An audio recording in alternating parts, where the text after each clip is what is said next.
Halo semuanya, kembali lagi di channel Hybrid IDN dan masih di segmen Hybrid Talk dalam bincang-bincang seputar game dan e-sport. Masih bersama gue Akbar Priyono dan beberapa waktu belakangan mungkin kalian udah atau mungkin lagi mengikuti nih keseruannya dari salah satu game MOBA terbaru untuk mobile, yaitu League of Legends Wild Rift.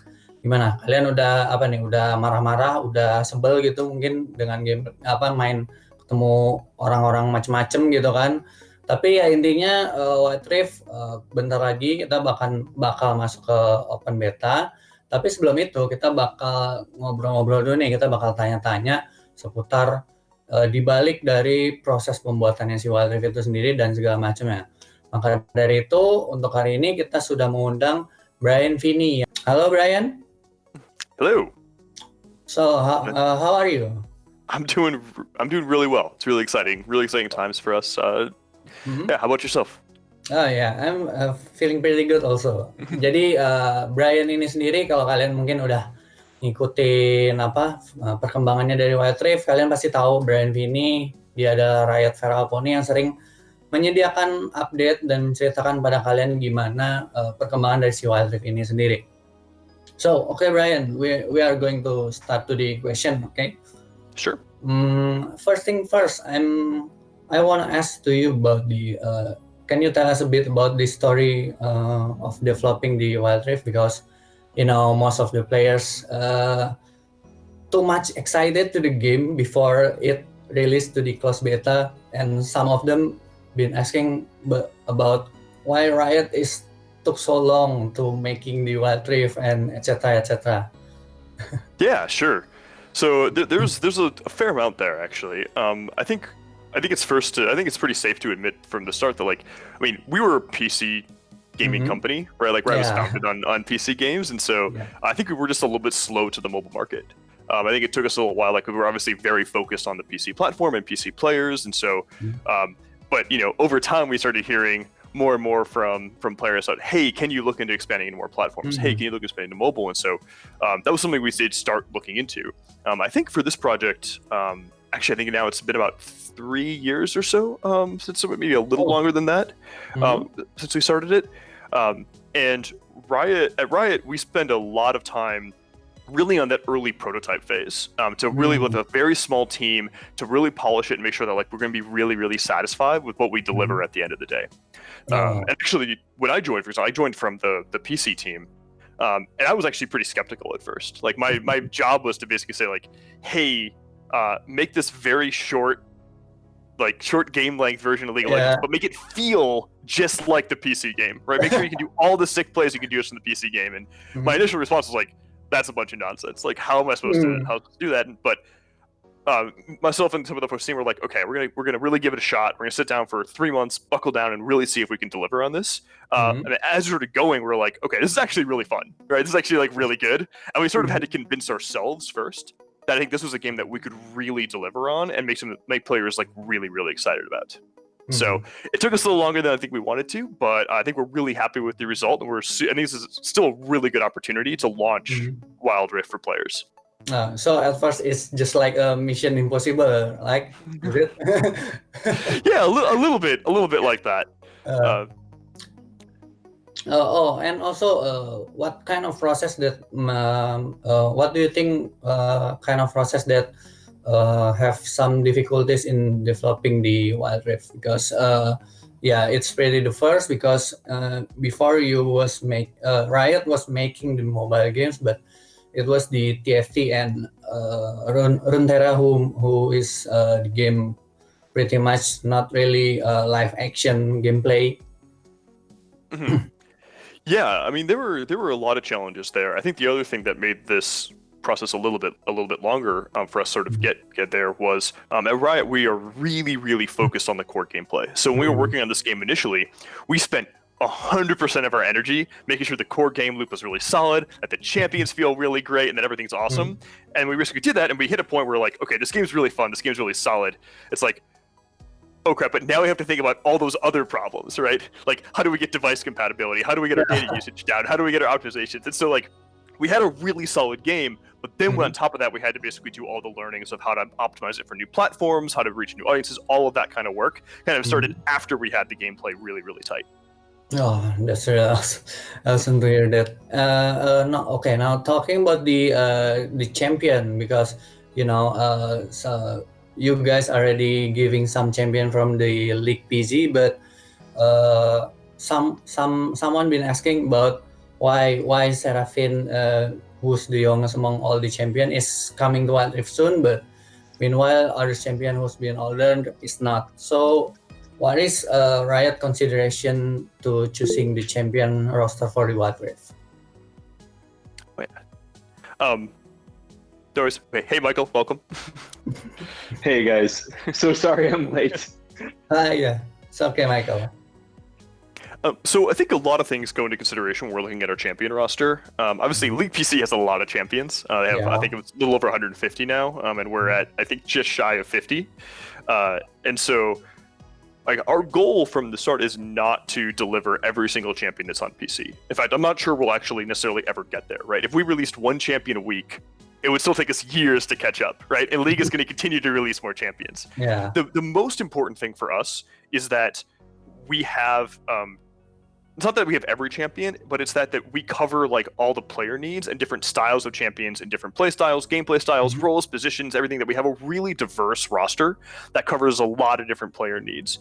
And so we're gonna make sure that like we have very popular champions. So like you'll see some of those like Lux or like Jin are examples of like really, or Yasuo, right? Which are the classic like super popular, like really flashy characters. But we also have a lot more like niche champions as well. So it's you've seen like Aurelian Soul or some of these other ones that I'm blanking on, like Gragas, right, is a Braum. These are more like niche champions that fulfill a much more unique play style, and we should be getting a lot of coverage there. We thought for Seraphine, with sort of the launch of KDA 2.0, this would just be like a super, super exciting moment and just be super rad for players to sort of have the full KDA group together on the Wild Rift. We knew we wanted a lot of KDA champions in Wild Rift anyways, and so bringing the full band together just seemed like a really amazing opportunity for us. Okay.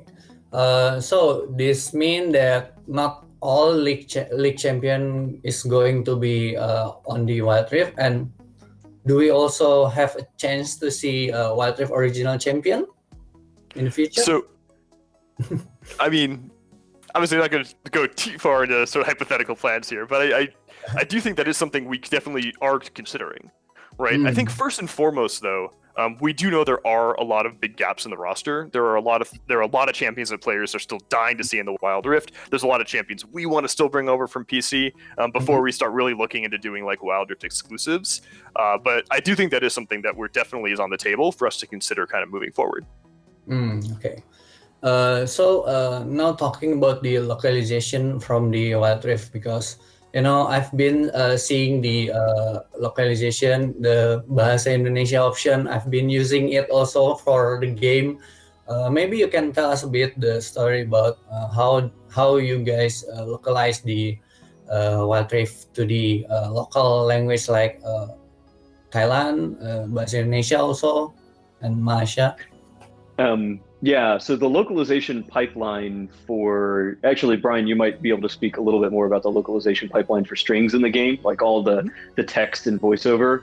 But it is a pretty sophisticated process for us. It's one of the things that I think Riot as a game developer takes incredibly seriously, because we want all of our games to be truly global games. The idea for us is to make our games feel like they belong at home in any of the regions that our players are from. It's a really special kind of devotion, and it is not easy because there are so many cultures, so many languages in the world, so many countries that have so many dialects. Southeast Asia, as an example, is full of so many different dialects, and it's a big problem. But we dedicate ourselves to it with partners, with a lot of technology from within in the company, and with a bunch of partners all around the world, including all of our local publishing offices in each region.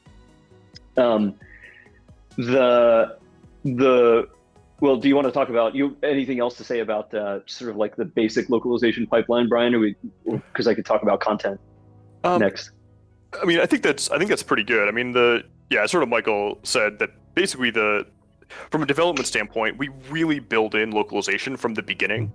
To make sure that like all of our stuff can be localized easily, that we do have like really good tech pipelines to basically hand it off to local teams, because like we really need to rely on the experts who know the regions, who know the territories, and know kind of like how best to deliver our content to players, right? Like, I mean, as what Michael said, like we all know, I think we've all played games where it's been very obvious when the game has not been sort of given any kind of love or care in terms of localization, and just how much worse an experience that is. And so that's something we do care very, very deeply about. Sedikit tambahan ya, ini tadi kita ada Michael Chow yang gabung juga ke dalam obrolan. Ya buat kalian yang udah nonton, sering nontonin update-nya Matrix, mungkin kalian juga sudah kenal dengan Michael Chow ini yang sudah sering menyajikan update pada kalian. Do this mean that we have a chance to see some local content in the future? I don't know, maybe skin or maybe champions? So I think that's the really interesting question. I think it's so as I will say, the approach that you've seen us take with League of Legends over the years, I think, has been one to draw from lots of cultural inspirations around the world as we create champions and skin lines.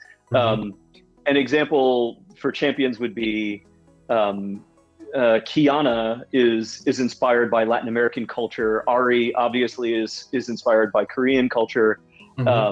Akali, as an example, is inspired by Japanese culture, as is Yasuo. I think that on the champion side, we love to create and render champions that feel like they sort of celebrate the global diversity on our planet. And obviously it really is meant to be rendered in the League of Legends universe of Runeterra.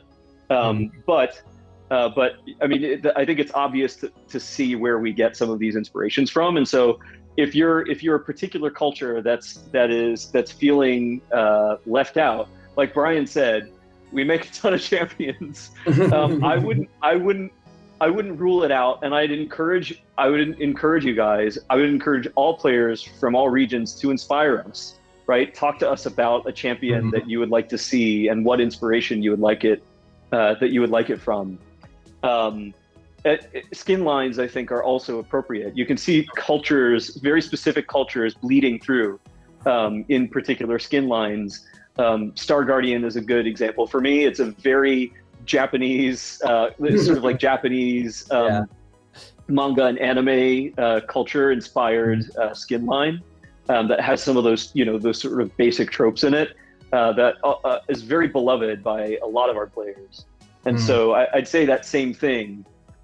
If there are skin lines that you guys have a strong inspiration for, tell us, share it with us, because you can get us inspired as well, and we draw broadly for all of the content that we create in the game. Yeah. The only small thing I'll add there is like from a skins perspective. Actually seeing it is also really, really inspiring, right? We have like a phenomenal concept artist community across League of Legends, and many of the skins that are on PC were inspired by fan artists and fan drawing to begin with.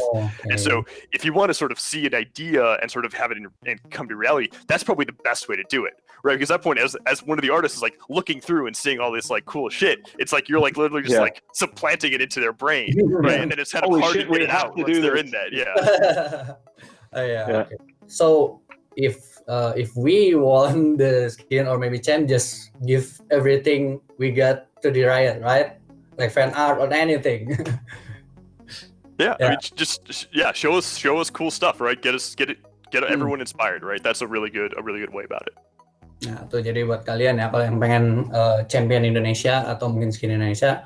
Okay, the next thing is maybe a little bit technical because this is about how League and Wild Rift is going to intersect, because in the update before, Michael is also already state about the how Riot is really compensate the player commitment to the game and going to give some prize for the Wild Rift player who integrate the right account to the Wild Rift, but the problem is most of the CA player didn't have the right account and playing with the Garena account. So how we SCA player going to have this kind of thing? Actually, Brian himself had a pretty heavy hand in architecting the system that works for you guys. As we noted in the last dev diary, we know that one of the challenges for Southeast Asian players is that they don't have Riot accounts. The good news is you can create a Riot account now, but if you created a Riot account in the Southeast Asian region, we have sort of a special program for you to be able to sort of get you started and caught up really quickly with some pretty generous rewards. And Brian can tell you a little bit more detail. It's rolling out soon. Yeah, I think we don't have unfortunately a lot of specifics to share on that right now. But that is something that we do understand that there are unique challenges there and that players just don't have access to the same stuff. So we are treating it as sort of a special case, and we are treating those players, making sure that they do feel rewarded and they do feel compensated for jumping into the Riot ecosystem. This is one of those things where it's obviously a long time ago when we launched League of Legends, we didn't have hardly any Southeast Asia presence, right? We didn't have the expertise. We couldn't launch League of Legends on our own, and so we relied on Garena, who's been a really supportive and awesome partner for us over the last 7 years. But for right now, we're in a much better position to sort of handle the products directly ourselves, and so that's kind of those things where it's we know that there's sort of some pros and cons to that approach, and this is one of those. And so it's one of those things that we do want to make sure that we take care of all these players. And we'll have more details to sort of talk about that as we go along, as we get closer to it. Okay. I will also broadly say that I do think Riot's approach is to try. We call it fair and free to play. We want to provide extraordinary value to our players. And that means better and better skins for less and less money most of the time. I think that already the Southeast Asian audience has commented, and we're so honored by that, and we're so grateful that that's what the players think. But largely the feedback so far has been, wow, we can't believe that we're getting these skins for this price. It's such a great value. We really want to start from that basic foundation anytime that we create an ecosystem of content for players to buy. And as Brian has said, on top of that, we do want to treat Southeast Asia as a special case here because it is. Okay. The next question is going to be about the server because in the closed beta, most of the SEA player been playing, and they meet some kind of scenario that they meeting the Asia players, the Korea and Japan players, and the ping get so high when they are meeting the Korea and Japan player in the game. So regarding that, how about how do you guys will allocate the server system for the SEA player? Do we will play in SEA and also Asia servers in the future, or how? Yeah, so it's a great question, and what I'll say is I think we're currently learning. There are three things for us to take into account that we have to balance when we're working through a matchmaking system. First, because it's such a League of Legends, it matters so much that it's a high integrity game. We want to make sure that you have great matches. And making sure that you have great matches requires a larger matchmaking pool. Currently in beta, we have a smaller matchmaking pool because we've created hard limits on how many players can get into the game. And so I think you're going to start to see this evolve over time because we're trying to balance between what we call match quality, the queue time. So basically, how long does it take for you to search for and find a match? And then the last one is ping, right? And ideally, we make all of those things awesome. We give you the highest quality matches that are really close and competitive with really fair teams. It only takes you a few seconds before you can find that match, and your ping is for sure under 100 milliseconds is always our target. As we launch the game and we grow the community, it will become a lot easier for us to really focus in on those key regions. I think there's some interesting opportunities for cross-region matchmaking, but largely it has to meet it has to meet those goals that we had just described. And so if you find a lot more cross-region matchmaking happening than you want to, I think it's a part of beta right now, but once the game goes live, start to grow the community, start to get your friends into the game and get their friends into the game, and it'll become, I think, very quickly a very vibrant community of players that makes those three things really easy to achieve. Okay. I think for the Indonesian context, it will be pretty easy because most of players are already really excited to play, but cannot because the closed beta. Yes. Yeah. Yep. Also, the next question is about the optimization of the game because Brian already said that Riot is pretty much PC first developers, but this time the challenge is there's a new challenge with the Wild Rift because the mobile got two platform. We got iOS, we got Android.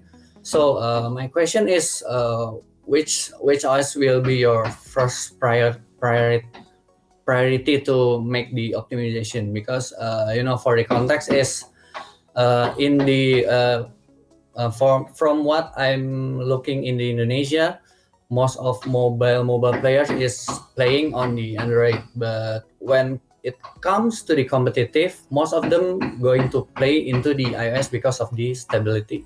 So how about that? So we care about every player, and we try really hard to both lower the minimum spec device and also raise the ceiling of performance on devices so that the game is really beautiful, really performant, and that you can set it to high frame rate, high detail levels, and just have a really beautiful experience. But you can also have a really great competitive experience on a lower end device from phones that might be 3, 4, 5 years old. I think our min spec is 6 years old now. Is that right, Brian? Do you remember offhand? It's close. Yeah. We try and optimize, and we never stop trying to optimize the game. And again, the reason is so Riot.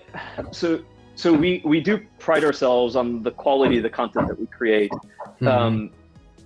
And we want our players to love it. But at the same time, it's really important that, like I said, that we have a really rich community in the game. We don't make games that the English phrase for it was like make your eyes bleed, which is like a zillion polygons, and it's on like 8K gaming with like that's not really what League of Legends is about in particular. And so the answer to your question, I'm sorry to say, is not. I don't have a spicy answer that's like, oh, we only care about iPhone or oh, we only care about Android. We actually care about all of them, and we think actually modern smartphones are amazing gaming devices. The newest smartphones. You probably saw me talking in the recent iPhone 12 announcement.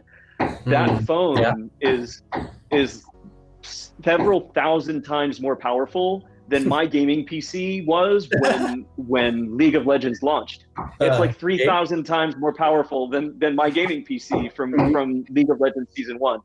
And it's just a really exciting opportunity because all of our players have these really great gaming devices.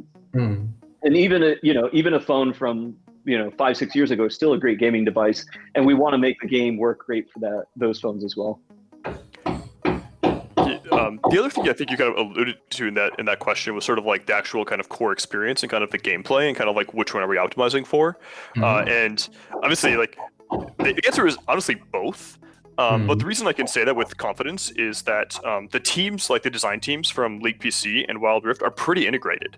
Like obviously we're working remote right now, but before we were working remote, we were literally in the same little wing of the office, sort of Oh, sitting okay. together, eating together, working together. Mhm.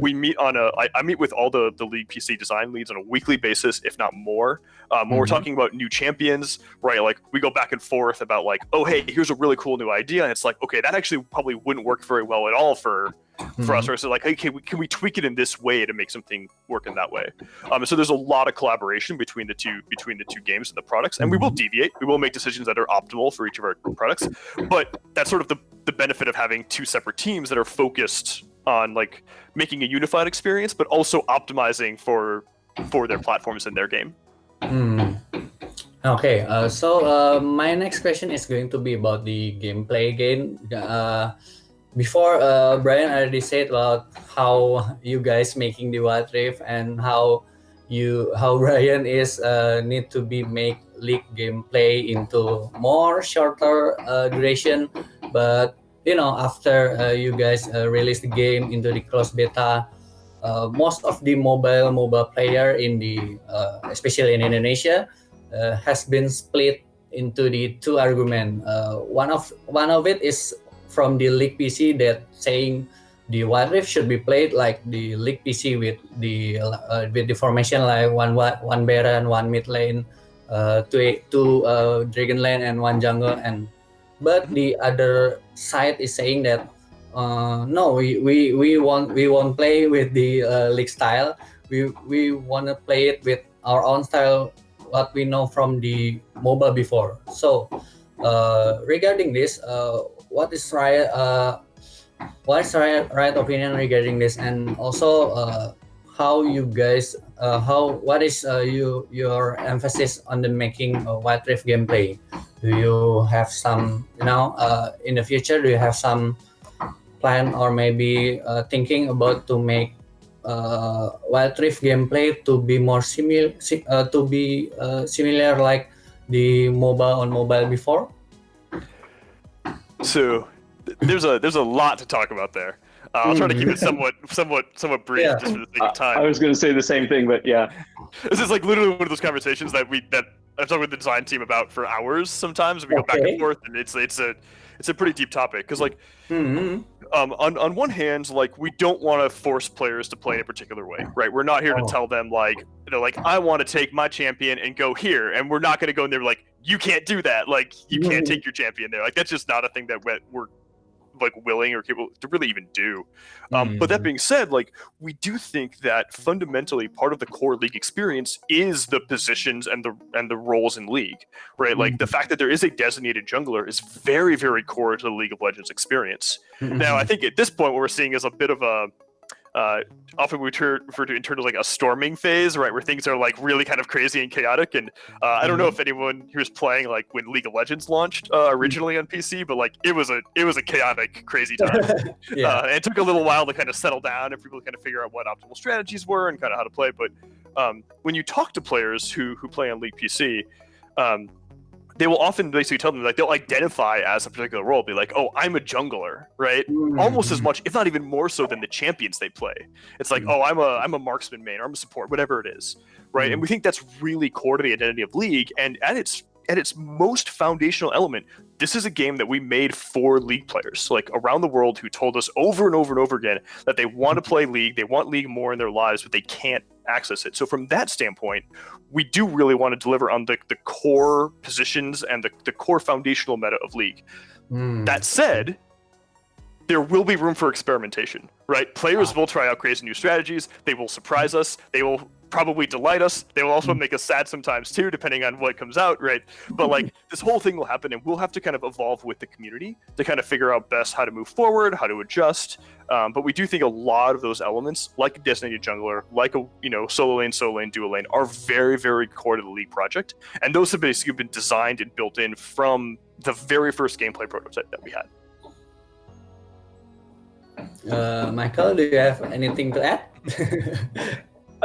So I totally agree with everything that Brian just said. I will say, try it. So I think one of the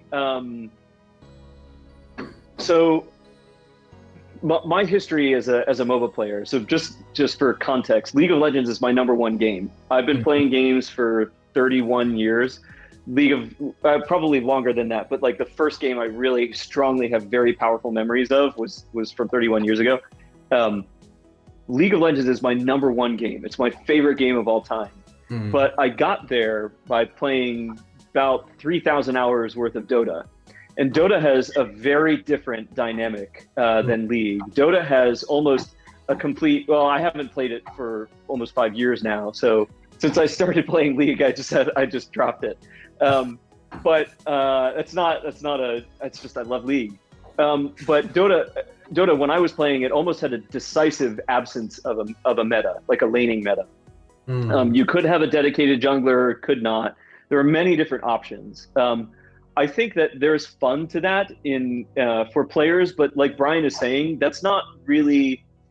I think League of Legends offers a very different kind of mastery, and an identity that you can develop as a player that I personally think is incredibly rich and powerful.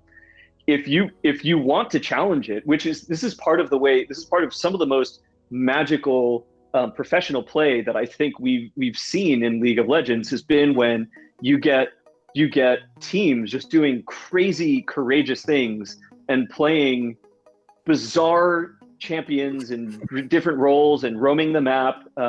My favorite is something called River Shen, which is the most ridiculous way. It's the most ridiculous way to play Shen. But I think that kind of experimentation can make the game very rich. So try it, but you're almost always going to lose to players who are totally sort of have their finger on the pulse of the meta and what the best way to play the game is. And that's part of the richness of League of Legends, I believe.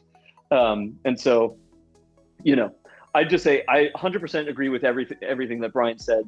Also, if you're interested and you think that you can get your team together to win, you can give it a try. I personally think that people will start to understand the value of the League of Legends style laning meta over time, especially as more players come into the game, and as they get better and better at the game. But we'll see. Ya, jadi kalian yang suka eksperimen tuh boleh aja, tapi harus siap kalah. Dan juga jangan lupa sambil dipelajarin gamenya. Okay. The next about gameplay, because yesterday I was seeing that you guys have been working with the Vainglory World Champion in terms of balancing the game with the Shinkaigan. So I'm going to ask about how you going. Do we have any chance to see Wild Rift with the touch control like Vainglory it was? So we don't currently have any plans to support touch controls. It's one of those things where it is substantially both, like I will say, like it's a lot more work and it has a lot more downsides to design than I think is apparent at first. I played a lot of Vainglory. I love Vainglory. But it's one of those ones where they really designed that game from the ground up for touchscreen controls, right? Whereas like we've taken the approach of designing the game from the ground up for twin stick, for both mobile and for controllers for consoles as well, right? And that's been our main focus. And it is just it's a very different world. You have to basically design and balance and like coordinate all these different things for champions that are on completely different control schemes. It's almost to some level kind of fundamentally impossible to make those characters actually fair and balanced on both those things. And we don't want to be putting ourselves in a position where it's like, oh, you wanted to play Akali this game? Oh, well, you're a touch control player, so we just didn't even bother optimizing her for that. Like, she's a twin stick character, or vice versa. And so it's one of those things where it's like, I'm actually happy to kind of explore that space, like kind of in the future, but I'm not overly optimistic on it. And I do think it is like an astronomical amount of work to sort of get right. And I think it causes a lot of downsides to support multiple core control schemes on the same game. I see. I'll also say, I think this is similar to how Brian was describing the laning meta before. I'll also say, I think that one of the things that is sort of spiritually just a part of League of Legends is skill shots. I think that it's really difficult to do skill shots with touch controls on either a phone or a console. And I think that fundamentally changes the way the way the game feels. I think one of the things I personally think is really special about Wild Rift is how much of that deep, sort of heroic skill shot potential and dodging potential is. So it goes; those two things are complementary. It's play and counterplay. There's so much of that is really critical to that I believe is just part of the soul of League of Legends. And I think if there's somebody who's going to make it work, it'll be Brian and the design team on League of Legends, Wild Rift. But I'm very skeptical about it because for those reasons. But I think if there's a way to make it work, they'll make it work. Okay then. And this is the last question I had about the Wild Rift. After sometimes in the closed beta, the community, the player in Indonesia, has been maybe I can say hungry for the competition. They really want this going to be an esports. But my question is, but it's not about the event, the tournament. Maybe I'm asking about the feature. How about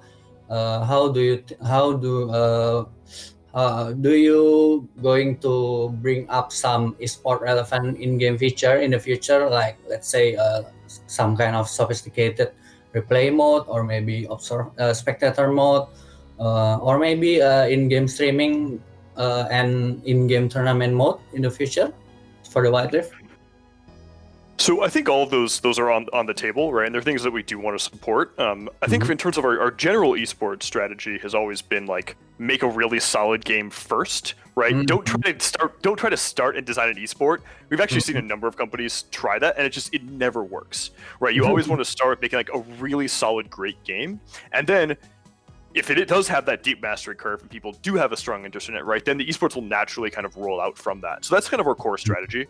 Our number one priority is getting the game out as sort of amazing as possible and out to sort of like fully released and out to as many players as possible, right? That's our number one priority, and that's why like right now we're a little bit lighter on some of our feature sets that I think we want, or that like League DC has, for an example, because we're trying to get the game out to as many people as possible, to get them playing, to get them iterating, hear their feedback, and just really like iron out all those kinks, those bugs, and make the game as awesome as we can. But for all those other features you kind of mentioned, a number of those are already in the works, right? Like we are going to have a spectator mode, we are going to have a replay mode, right? Those are things that like we definitely want, but we're not going to like try to hold the launch for those features. Okay.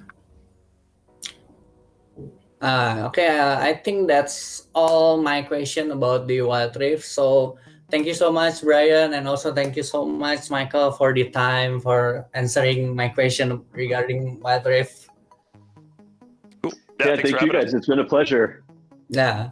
Good luck for you for the Wild Rift. Hope that the game will be released smoothly later on the 27th October. Is it the open beta?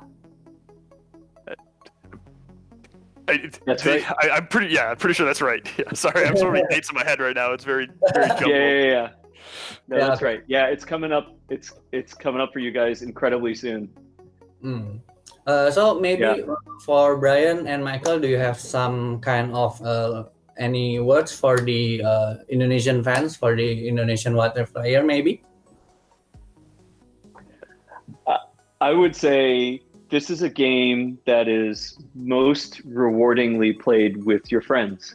I would encourage you to get as soon as we open it up, I'd encourage you to get your friends into the game and play the game with them. Learn the game with them if you don't know how to play. If you do know how to play, get your friends in the game and teach them how to play. It's so, for me, MOBA as a genre, but League of Legends in particular, has been some of the most powerful, connected gaming with the people that I care about, and so I'm saying get your friends in the game and either learn how to play from them or teach them how to play if you're the one who knows, because I think it's pretty magical, and I'm really excited to see what you guys do with it. Yeah, definitely echo what Michael says. I mean, I think the first time, like, I remember having lunch with the team a long time ago, and we were having like sitting at just like in the cafeteria having lunchtime, and someone was like, you know what, we could actually just play our game right now. And so literally at lunchtime we just like busted out our phone and started playing it. It was like some of the most like amazing team bonding, awesome experiences that we had, and way better than like normal scheduled playtesting or any kind of stuff like that. So like, I think that's one of the most magical opportunities in the mobile space in particular is just how tightly the community can be. You can take it wherever you want, right? You can play upside down on your couch. You can go over to your friend's house, play it there, right? Like go in the park. I think that is a really, really magical experience. I would highly encourage folks to do that. I also actually have a small request as well. So one thing I've been doing is sort of as we've sort of opening up into more regions, I've sort of been launching. I've been trying to do a sort of cook some of the local food as we sort of launch each region into official things. So if any Indonesian players have awesome recipes or anything like that they want to send me, please tweet them my way. I will promise to make at least one, probably more of them. And I will also counter tweet the results because I've done it a couple times now for like as we started opening up the betas and alphas and stuff, and it's been amazing so far. So like I definitely want to continue that. So please send me your amazing, delicious recipes and I will make them and be very happy. Tuh ya guys, jadi itu tuh kasih tahu ke Brian apa hal yang kalian inginkan buat yang terutama yang dari dalam hal lokal terhadap Wild Rift ya. So okay, thank you so much again Michael and Brian. It's such an honor to talk to you both about Wild Rift. Thank you. It's an honor to talk about it with you guys. Ya, oke. Jadi itu dia tadi kita ngobrol-ngobrol sama Brian Vini dan juga Michael Chow soal Wild Rift, gimana prosesnya dan juga gimana pandangan-pandangannya dari mereka berdua terhadap developmentnya Wild Rift ke depan. Jadi itu tadi tuh yang dibilang sama Michael benar. Kalian cari teman main kalau misalnya emang mau mainnya yang aneh-aneh atau segala macam. Tapi ya itu dia obrolan kita seputar Wild Rift. Terima kasih buat kalian yang sudah nonton. Jangan lupa buat di like and share kalau misalnya kalian memang suka sama konten ini. Dan jangan lupa buat di subscribe dan nyalain loncengnya buat supaya kalian nggak ketinggalan sama konten-kontennya dari Hybrid IDN. Oke, terima kasih buat kalian yang sudah nonton. Mohon maaf kalau ada salah-salah kata dari saya. Akhir kata, sampai jumpa di Hybrid Talk berikutnya. Dadah. Say bye, Brian. Bye, thank you. Bye, guys.